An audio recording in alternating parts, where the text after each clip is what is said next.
ছুটির দিন হওয়ায় সকাল থেকেই রাজধানীর বিভিন্ন বাজারে ছিল ক্রেতাদের আনাগোনা। সপ্তাহের বাজার একসঙ্গে সারতে অনেকেই বেছে নেন এই দিনটি। ফলে অন্য দিনের তুলনায় বাজারে ক্রেতাদের চাপও ছিল বেশি।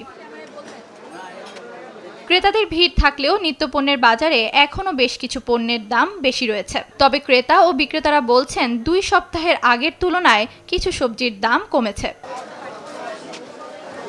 বাজারে কাঁচামরিচ বিক্রি হচ্ছে ১০০ থেকে ১২০ টাকা কেজি, বেগুন ১০০, টমেটো ১০০, পেঁপে ৪০, করলা ৬০ এবং লাউ ৬০ টাকা কেজি দরে বিক্রি হচ্ছে।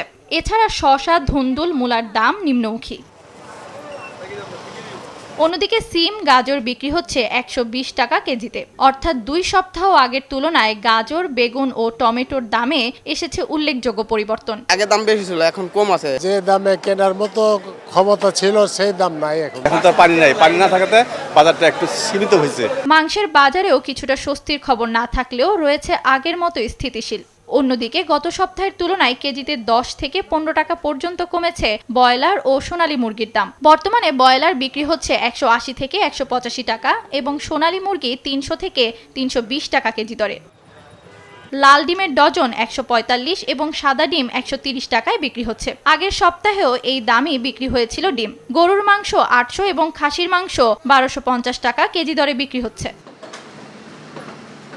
এদিকে মাছের বাজারে পণ্যের ধরন ভেদে রয়েছে দামের পার্থক্য। পাঙ্গাস বিক্রি হচ্ছে ১৮০, রুই ৪৫০, কাতলা ৩৫০ এবং তেলাপিয়া ২৬০ টাকা কেজি দরে। চিংড়ির দাম ১৬০০ টাকা আর ইলিশের দাম উঠেছে কেজি প্রতি ৩০০০ টাকা পর্যন্ত। আগের তুলনায় সবজির দাম কম, আগে অনেক বেশি ছিল। মোটামুটি গেছে সপ্তাহ আর এই সপ্তাহ আপনার সব মুরগি আমরা কেজিতে ১০-২০ টাকা করে কম আছে।